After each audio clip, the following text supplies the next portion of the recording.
రెండు పేర్లు చెప్తే చాలా సమయం పోతుంది. అదేవిధంగా మా మహిళామణి సోదరులు, కుల సంఘాల నాయకులు, వివిధ జిల్లాల అధ్యక్షులు, విద్యార్థి సంఘాల నాయకులు, యువజన సంఘాల నాయకులు, అదేవిధంగా మేధావులు, ఉపాధ్యాయ సంఘాల నాయకులు, గౌరవ పాత్రికేయ సోదరులు, ప్రింట్ అండ్ ఎలక్ట్రానిక్ మీడియా మిత్రులు, ఫోటోగ్రాఫర్ మిత్రులందరికీ పేరు పేరున హృదయపూర్వక నమస్కారాలు. అదేవిధంగా ఆర్టీసీ బీసీ ఉద్యోగుల సంఘం నాయకులు, సంచార జాతుల సంఘం నాయకులు అందరికీ పేరు పేరున హృదయపూర్వక నమస్కారాలు. ఈరోజు మనం 136 కులాలకు సంబంధించినటువంటి నాయకులం. అదేవిధంగా అన్ని జిల్లా అధ్యక్షులు ఉన్నారు. ప్రతి ఒక్కరూ మాట్లాడాలంటే సమయం చాలా తీసుకుంటుంది. కాబట్టి మళ్ళీ ఇప్పుడు ఎవరెవరు మాట్లాడలేదో మాకు ఉన్నది. కొన్ని జిల్లా అధ్యక్షులు మాట్లాడలేదు. వరంగల్, భువనగిరి, మహబూబాద్, ఉమ్మడి జిల్లాలు కరీంనగర్, ఆ తర్వాత కొన్ని ఉమ్మడి జిల్లాల నాయకులు, కుల సంఘాల నాయకులు మాట్లాడలేకపోయారు, మహిళా సంఘాల నాయకులు మాట్లాడలేకపోయారు. తప్పకుండా సెకండ్ సెషన్లో అవకాశం ఉంటుంది అని చెప్పి సందర్భంగా తెలియజేస్తూ ఈరోజు ఈ యొక్క సమావేశం యొక్క ఎజెండా మీ ముందు స్పష్టంగా ఈ ఎజెండా కాపీని మనం పెట్టడం జరిగింది. ఇందులో ఈ ఎజెండా అంశాలే 10 ఎజెండా అంశాలు పెట్టాం. ఈ 10 ఎజెండా అంశాల్లో ఇంతకుముందు సీను చాలా స్పష్టంగా మాట్లాడి ఈ సమావేశం ఎందుకోసం పెట్టినాం, ఇందులో ఎట్లా చర్చించాలి, దీని మీద ఎలాంటి తీర్మానాలు చేయాలని చెప్పడం జరిగింది.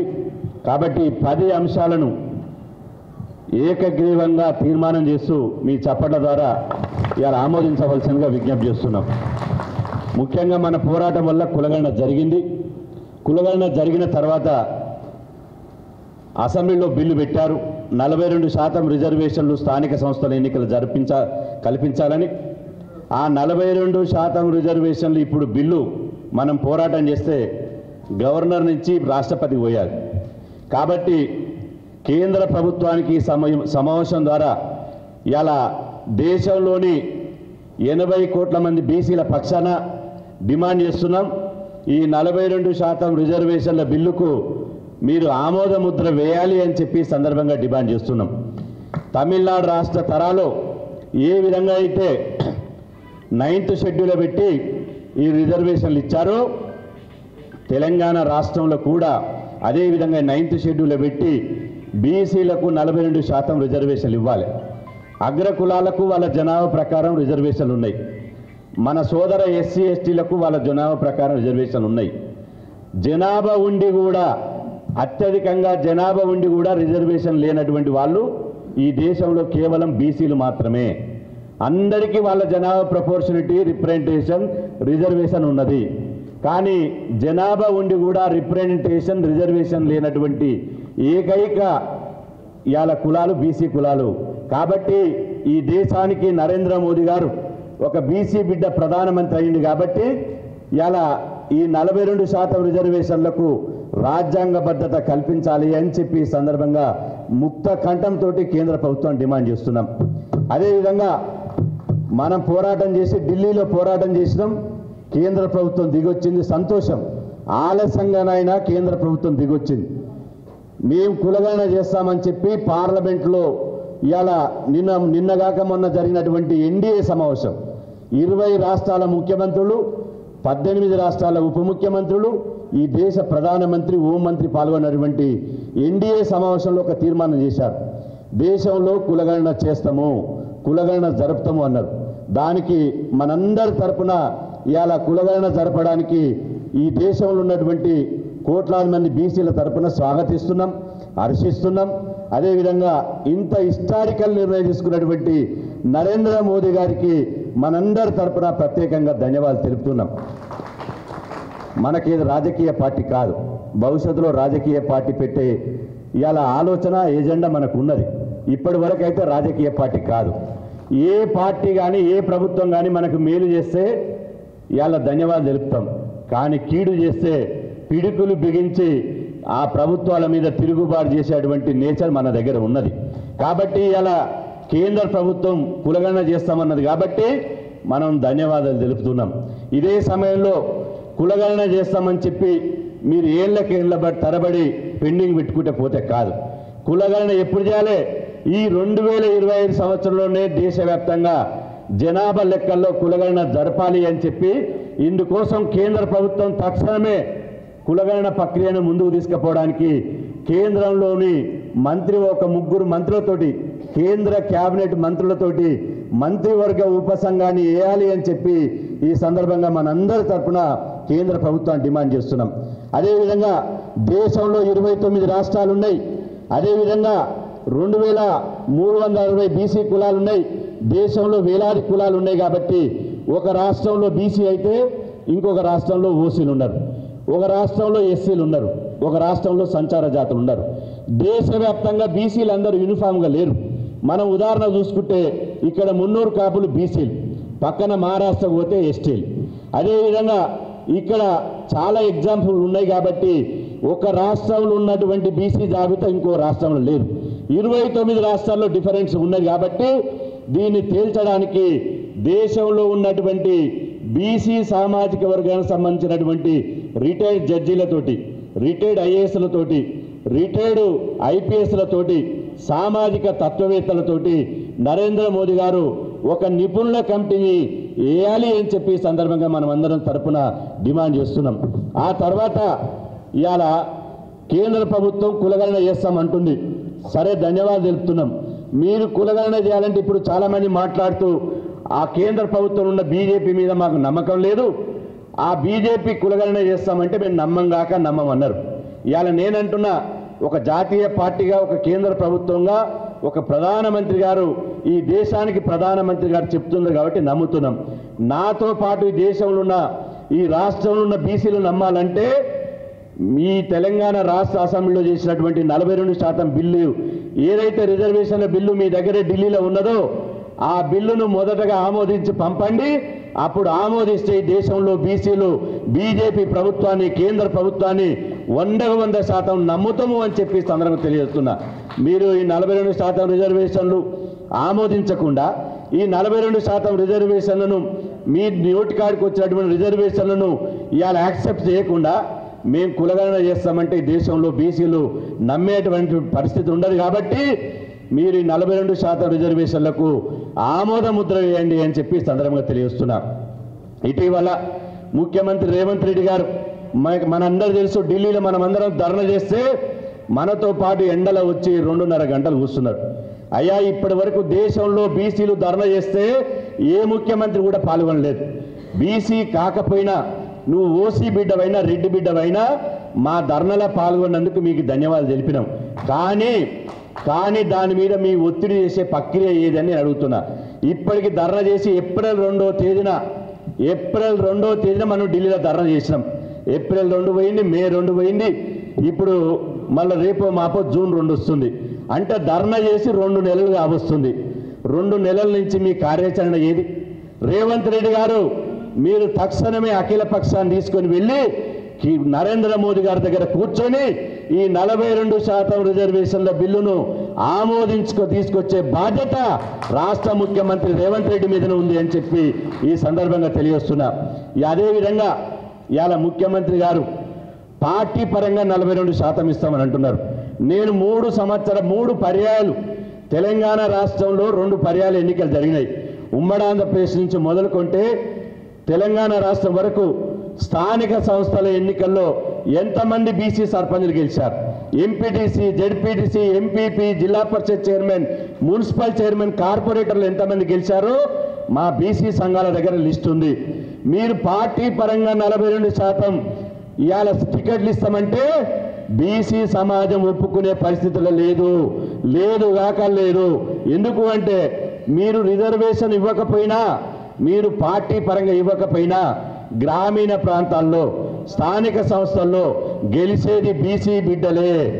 అందుకోసం ప్రతి ఎన్నికల్లో మనం 60% గెలుస్తున్నాం. గుర్తుపెట్టుకోండి, ఓపెన్లో కలిసి 34% రిజర్వేషన్లు, జనరల్ కేటగిరీలో అంతా కలిసి మనం 60% సర్పంచులం అవుతున్నాం, 60% ఎంపీపీలం అవుతున్నాం, 60% జెడ్పీటీసీలం అవుతున్నాం.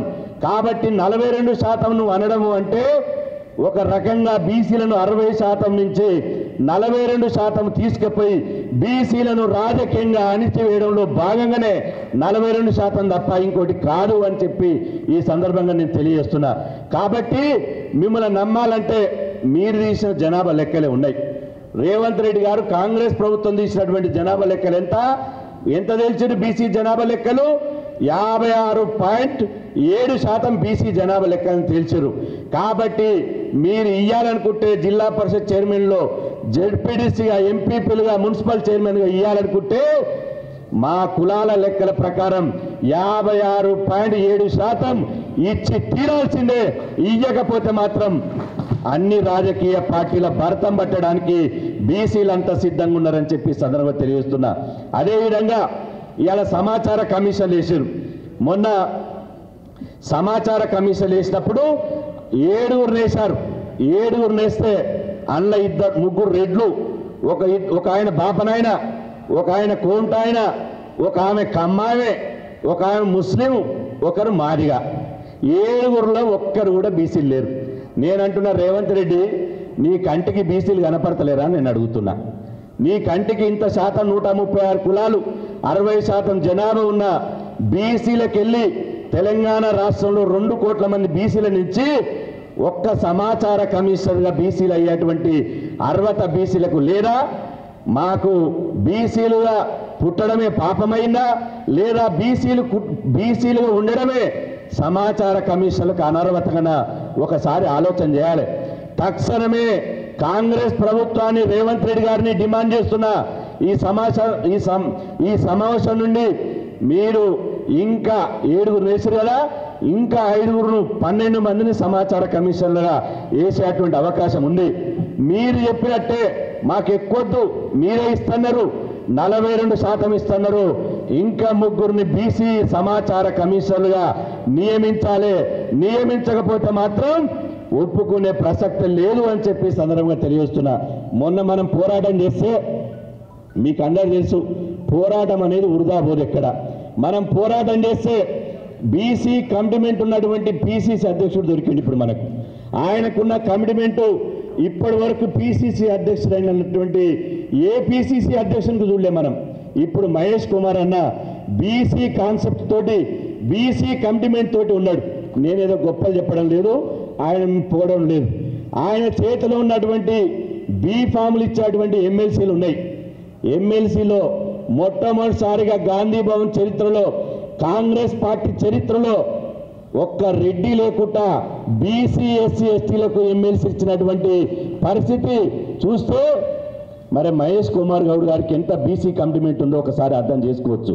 కాబట్టి సమాచార కమిషన్లో కూడా మహేష్ కుమార్ గౌడ్ గారు, పొన్నం ప్రభాకర్ గారు, కొండ సురేఖ గారు మీరు జోక్యం చేసుకొని ముఖ్యమంత్రి మీద ఒత్తిడి తీసుకొచ్చి 42% పదవులు ఇవ్వాల్సిందే.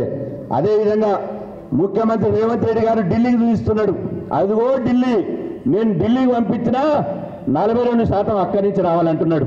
సరే, అది వచ్చేటప్పుడు వస్తుంది. రాకపోతే కేంద్ర ప్రభుత్వం మెడలు ఎట్లా ఉంచాలో, కేంద్ర ప్రభుత్వాన్ని ఎట్లా దింపాలో మాకు తెలుసు. కానీ నువ్వు అటు ఢిల్లీకి చూపించినప్పుడు, ఏలు పెట్టి చూపించినప్పుడు ఇంకొక ఏలు నీ దిక్కు చూపిస్తుంది. అరే నాయన, 42% నన్ను అమలు చేయమంటున్నావు, కానీ నామినేటెడ్ పోస్టుల్లో, యూనివర్సిటీ వైస్ ఛాన్సలర్ పోస్టుల్లో, ప్రతి పార్టీ పదవుల్లో అన్నిట్లలో 42% నువ్వు ఇంప్లిమెంట్ చేయని చెప్పి ఈ ఏలు చెప్తున్నది. ఆ ఏలే కాదు, ఈ సమావేశం ద్వారా కూడా డిమాండ్ చేస్తున్నాం. నామినేటెడ్ పోస్టుల్లో ప్రతి పోస్టుల్లో 42% అమలు చేసి తీరాల్సిందే. లేకపోతే కాంగ్రెస్ పార్టీని నమ్మేటువంటి పరిస్థితి లేదు అని చెప్పి సందర్భంగా తెలియజేస్తున్నా. మనం పూలే విగ్రహం పెట్టాలని పోరాటం చేసినాం. పూలే విగ్రహం పెట్టాలని పోరాటం చేస్తే పూలే విగ్రహానికి ఒప్పుకున్నాడు. ముఖ్యమంత్రి ఆఫీస్కి వెళ్ళి నాకు ఫోన్ వచ్చింది. శ్రీనివాస్ గౌడ్ గారు, మొదటి నుంచి మీ సంఘం పూలే విగ్రహం పెట్టాలంటుంది, ముఖ్యమంత్రి గారే స్వయంగా వచ్చి నెక్లెస్ రోడ్లో ఉన్నటువంటి పార్కులో స్థల పరిశీలన చేస్తారట, మిమ్మల్ని రమ్మన్నాడు అని చెప్తే ఇవాళ మేము పోయి ముఖ్యమంత్రి గారితో పాటు చూసినాం. చూసి చెప్పిన పూలే గారి విగ్రహాన్ని స్థల పరిశీలన చేస్తున్నందుకు ధన్యవాదాలు. ఒక్క పూలే గారి విగ్రహం కాదు, ఆ మహనీయులు ఇంతకుముందు మా ప్రమీల మేడం చెప్పినట్టు, మా తారకేశ్వర్ గారు చెప్పినట్టు, మా రమా మేడం చెప్పినట్టు పూలే విగ్రహంతో పాటు ఇద్దరు సావిత్రిబాయి పూలే విగ్రహం కూడా పెట్టాలి, అట్లయితేనే మేము ఒప్పుకుంటామని సీఎం గారికి చెప్పడం జరిగింది. అందుకు వెంటనే ఆయన హ్యాపీగా సంతోషంగా మీరు చెప్పారు కదా, ఇద్దరును పూలే సావిత్రిబాయి పూలే మానేయుల యొక్క ఇవాళ విగ్రహాలను మీరు ఎట్లా చెప్తే అట్లే పెడతాడు. ఆ మాటకు తగ్గట్టు నిన్న హెచ్ఎండిఏ నుంచి జిహెచ్ఎంసీ నుంచి ఒక ఇంజనీర్ ఫోన్ చేశాడు. ఇంజనీర్ ఫోన్ చేసి ఏమన్నా తెలుసా, పూలే విగ్రహాల డ్రాఫ్ట్ మొత్తం రెడీ అయిపోయింది, ఆ రెడీ సార్ మీకు తెస్తాం చూపిస్తామంటే సీఎం గారు చెప్పారట, ముందు జాదుల శ్రీనివాస్ గారికి చూపించండి, వారు బీసీ సంఘాలు అప్రూవల్ చేశాకనే మేము అప్రూవల్ చేస్తామని చెప్పి సీఎం గారు చెప్పారు. కాబట్టి పూలే సావిత్రిబాయి పూలే విగ్రహాలు మనం ఇక్కడ పెట్టుకునేటువంటి అవకాశం ఉన్నది అవకాశం ఉంది అని చెప్పి సందర్భంగా తెలియజేస్తున్నా. ఇవాళ ఉద్యోగ నోటిఫికేషన్లు వస్తున్నాయి. ఇంతకుముందు నరాల సుధాకర్ చెప్పినట్టు ఇవాళ ఈడబ్ల్యూఎస్ రిజర్వేషన్ల వల్ల బీసీలకు అన్యాయం జరుగుతుంది. కాబట్టి ఈడబ్ల్యూఎస్ రిజర్వేషన్లు రద్దు చేయాల్సిందే. నేను అంటున్నా, వాళ్ళు 8% ఉంటే 10% చేస్తున్నారు. కాబట్టి ఈడబ్ల్యూఎస్ రిజర్వేషన్లను రద్దు చేయాల్సినటువంటి అవసరం ఉంది అని చెప్పి సందర్భంగా మీకు అందరికీ తెలియజేస్తూ, అదేవిధంగా ఈ కులగణన సంబంధించి ఇవాళ మనం ఒక కార్యాచరణ చేయాలి. బీసీలమంతా నిరంతరంగా అప్రమత్తంగా ఉండాలి. చాలా జిల్లాలకు వెళ్ళి నాకు ఫోన్ చేసి ఏమంటారు, అన్న తెలంగాణలో అయిపోయిందిగా, మనం ప్రత్యేక రైలు తీసుకొని ఢిల్లీకి పోయినాం, ఢిల్లీ పోయినాక కూడా నరేంద్ర మోదీ గారు అది కూడా అప్రూవల్ చేసేసాడు, మన డిమాండ్ అంగీకరించాడు, ఇక మనకేం పని లేకుండా అయిపోయింది కదా అన్న అంటున్నాను. నేనంటున్నా, పాలకుల మీద ఎప్పుడైనా కూడా ఎవరైతే మెడ మీద కత్తి పెడతారో, కత్తి అంటే కత్తి కాదు, మెడ మీద ప్రభుత్వాల మీద ఒత్తిడి పెడతారో వాళ్ళ పనులు నడుస్తాయి తప్ప, లేకపోతే అనౌన్స్ చేసినా మనం ఒత్తిడి చేయకపోతే వాళ్ళు చేసినటువంటి పాలసీలు, వాళ్ళు ఇచ్చినటువంటి జీవోలు ఎక్కడికక్కడే ఇలా సుప్త చేతన అవస్థలో పైపోతాయి. కాబట్టి నేను అంటున్నా, భారతదేశంలో కులగణన మొదలయ్యే వరకు మన ఇంటికి ఎన్యుమరేటర్ వచ్చే వరకు దేశవ్యాప్తంగా మన బీసీ ఉద్యమం ఉండాలి. దేశవ్యాప్తంగా మనం బీసీ ఉద్యమాన్ని కంటిన్యూ చేయాలి, ఎక్కడ కూడా ఆపే ప్రసక్తి చేయొద్దు అని చెప్పి సదరు తెలియజేస్తున్నా. అందుకోసం బీహార్ రాష్ట్రం పర్యటిద్దాం, తమిళనాడుకి వెళ్దాం, గోవాకి వెళ్దాం, హర్యానాకి వెళ్దాం, పంజాబ్కి వెళ్దాం, దేశంలో 29 రాష్ట్రాలు పర్యటిద్దాం. ఆగస్టు 7వ తేదీన మనకు గోవాలో ఆల్ ఇండియా ఓబీసీ మహాసభ ఉంది. దయచేసి ఇదే నేను మీ అందరూ విజ్ఞప్తి చేస్తున్నా. గోవా అనగానే చాలామంది యూత్ పోరగాళ్ళు ఒకటే ఫోన్ చేస్తున్నారు నాకు పేపర్ చూసి, అన్నా గోవా ఎప్పుడు అన్నా అంటే నేనన్నా అదే, ఆ గోవా కాదు నాయన, గోవా అదే కానీ పోవు అది కాదు. నేను ఈ గోవా ఒక మీటింగ్ కోసం పెడుతున్నామంటే, అన్న మొన్న ఢిల్లీకి పోయి మీరు సపరేట్ ట్రైన్ కట్టి బాగుందన్న, గోవాకు కూడా ఒక సపరేట్ ట్రైన్ కట్టన్నా అంటారు.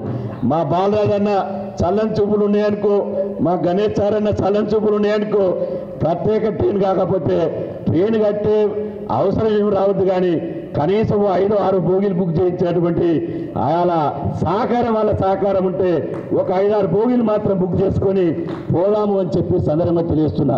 గోవాలో ఆగస్టు 7వ తారీఖున మీటింగ్ ఉంటుంది.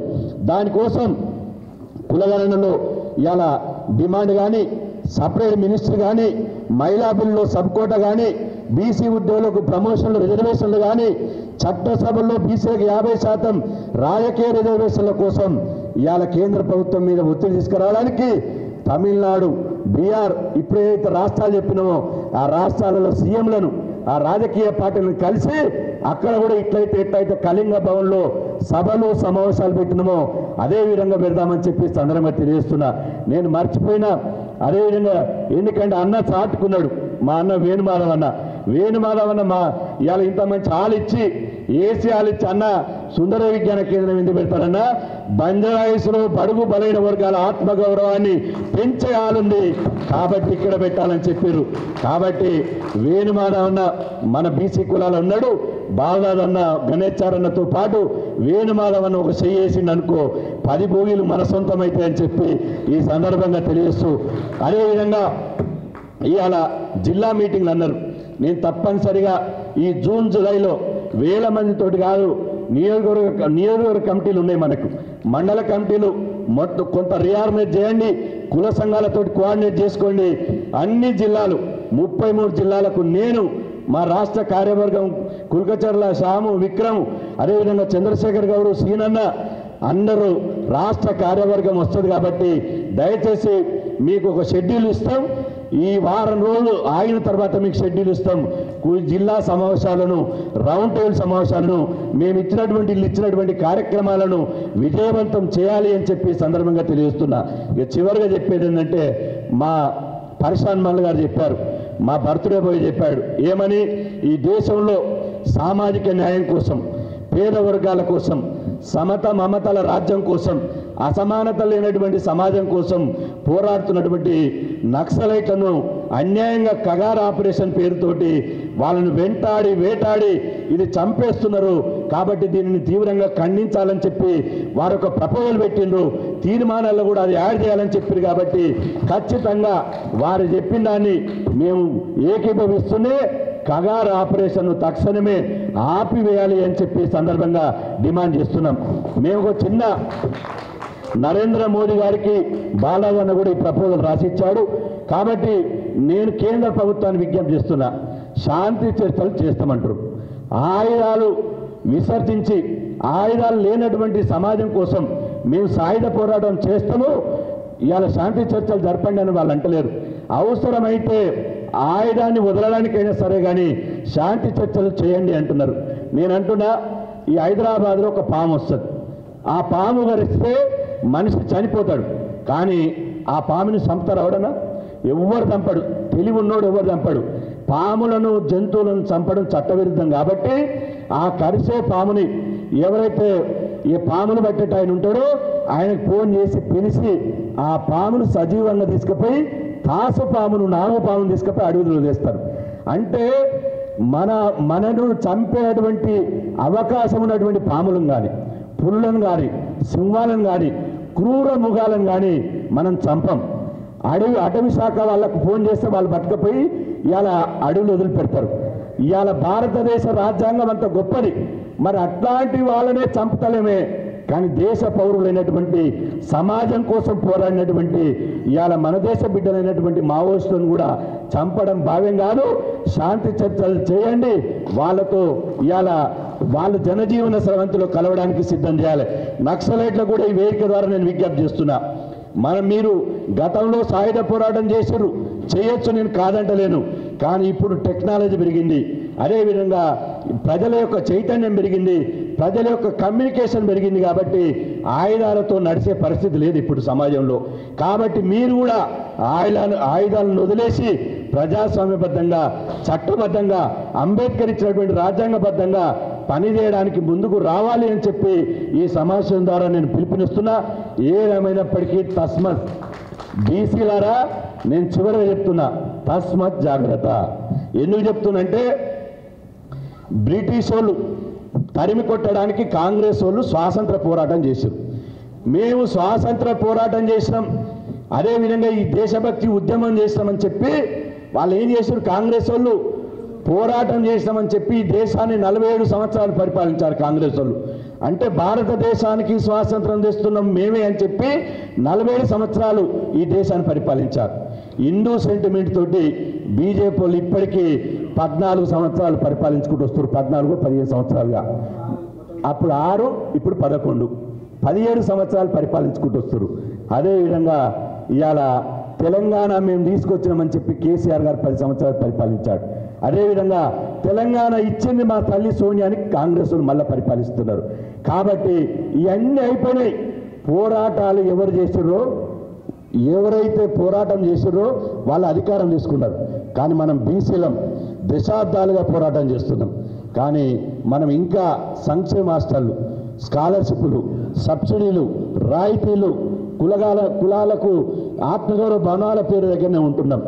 కాబట్టి మనం ఎజెండా గతంలో తీసుకున్నాం. విక్రమ్ చెప్పిండు మన ఎజెండా ఏందో. గతంలో మళ్ళీ సమయం లేదు కాబట్టి సెకండ్ సెషన్లో చెప్తా, రాయితీలతో రాజీ పడద్దు. మనం చేసినటువంటి పోరాటం, మనం మొక్క నాటితే ఎవడో ఆక్సిజన్ పీల్చాలని చూస్తున్నారు. ఇవాళ ఎట్లొస్తున్నారు, అన్నీ తెలంగాణ రైతాంగ సాయుధ పోవడం అయిపోయింది, నక్సల్బరీ ఉద్యమం అయిపోయింది, తెలంగాణ మలిదేశ తెలుగుదేశ ఉద్యమం అయిపోయింది. మిగిలింది సామాజిక న్యాయ ఉద్యమమే, బీసీ న్యాయ ఉద్యమే ఉన్నది. దీన్ని కూడా ఇతరులు క్యాప్చర్ చేయాలని చూస్తున్నారు. అది వాళ్ళతో అయ్యే పని కాదు. ఎందుకంటే గొర్రెల మందకు తోడేళ్ళు కాపములు ఉన్నాయి. వాళ్ళు ఏం చేస్తున్నారంటే మనం నమ్మించాలి, ఈ గొర్రెలు ఇవ్వాలి మేకలు ఇవ్వాలంటే వాళ్ళు తోడేళ్ళు, ఆ తోడేళ్ళు ఏం చేస్తున్నారంటే మేకల తోలు కప్పుకొని, తోడేళ్ళే మేకల తోలు కప్పుకొని మన దగ్గరికి వస్తారు. అట్లాంటి వాళ్ళని నమ్మొద్దు. దయచేసి మనమే ఒక రాజకీయ వేదిక ఏర్పాటు చేసుకుందాం. ఏ ఎలక్షన్ అయినా భవిష్యత్తులో మనం ఎట్లయితే ఇవాళ తమిళనాడులో స్టాలిన్, యూపీలో బీహార్లో ఎట్లయితే బీసీ బిడ్డలు ఒక రాజకీయ వేదిక ఏర్పాటు చేసుకుని రాజకీయ యుద్ధం మొదలుపెట్టారో మనం కూడా వాళ్ళ తరాలు వాళ్ళ స్ఫూర్తితోటి ఇక నుంచి రాజకీయ పోరాటం మొదలు పెడతాం. ఈ సంక్షేమ పోరాటం కాదు, రాజకీయ పోరాటం మొదలు పెడదాం. ఈ తెలంగాణ రాష్ట్రంలో ఒక బీసీ బిడ్డను ముఖ్యమంత్రి చేసుకుందాం. 60 మంది బీసీ బిడ్డను చట్టసభలో పంపించుకుందాం. ఇవాళ ఓటు మనదే, సీటు కూడా మనదే అని నిరూపిద్దామని చెప్పి ఈ సందర్భంగా తెలియజేస్తూ ఇంత మంచి అవకాశం కల్పించినటువంటి మీ అందరికీ, అదేవిధంగా వేదిక మీద ఉన్నటువంటి అయితే మీరందరికీ ప్రత్యేకంగా ధన్యవాదాలు తెలుపుకుంటూ వీడీసీల పేరు మీద మెయిన్ నిజామాబాద్ లాంటి మా సుధాకర్ అన్న ఇక్కడ ఉన్నాడు కాబట్టి ఆయన యాక్టివ్ ఉంటాడు. అదేవిధంగా మా వినోద్ గారు, మా అన్న మా కరిప రవీందర్ గారు ఇక్కడ ఉన్నారు కాబట్టి వీడీసీల పేరు మీద కులాల మీద ఆధిపత్యం చేస్తున్నారని చెప్పి, అదేవిధంగా గౌడ సామాజిక వర్గానికి సంబంధించిన వాళ్ళని వెలివేసి వాళ్ళని రాముని గుడిలోకి రానియకుండా అన్యాయం చేసినని ఒకటి ఉంది. కాబట్టి తక్షణమే ఈ సమావేశం తీవ్రంగా ఖండిస్తూ బీసీ సంక్షేమ సంఘం ద్వారా ఆ గ్రామానికి పోయి ఆ సమస్య మీద పోరాటం చేయవలసిందిగా సూచిస్తూ ఈ అవకాశం ఇచ్చినటువంటి మీ అందరికీ, మీడియా మిత్రులందరికీ పేరు పేరున ప్రత్యేకంగా ధన్యవాదాలు తెలుపుకుంటూ ఇవాళ హాల్ ఇచ్చినందుకు అన్నగారికి, వేణుమాధవ్ అన్న గారికి, భోజనం పెట్టినందుకు బాలరాజు అన్న గారికి ప్రత్యేకంగా ధన్యవాదాలు తెలుపుకుంటూ ఈ భోజనం చేసినాక రండి అన్ని విషయాలు మాట్లాడదాం. సెకండ్ సెషన్ కంపల్సరీ ఉంటుంది కాబట్టి మంచి రుచికరమైన భోజనమే ఉంది కాబట్టి నిమ్మలగండ 1000 మందికి భోజనాలు చేయించడం, అరే నా దాకా వస్తుందో రాదో అని ఆలోచన చేయొద్దు. మనందరూ తెలుసు మన బలం తెలుసు కాబట్టి ఎక్కడ కూడా లోటుగా రావద్దని చెప్పి అందరికీ 1000 మందికి భోజనాలు చేయించడం కాబట్టి భోజనం అయిపోయినాక మళ్ళా రండి. మాట్లాడనటువంటి వాళ్ళు మళ్ళా మాట్లాడే అవకాశం వస్తుంది కాబట్టి మీరందరూ రావాల్సిందిగా విజ్ఞప్తి చేస్తున్నాం. Please subscribe to the channel and download the Politicos app from the links in the description.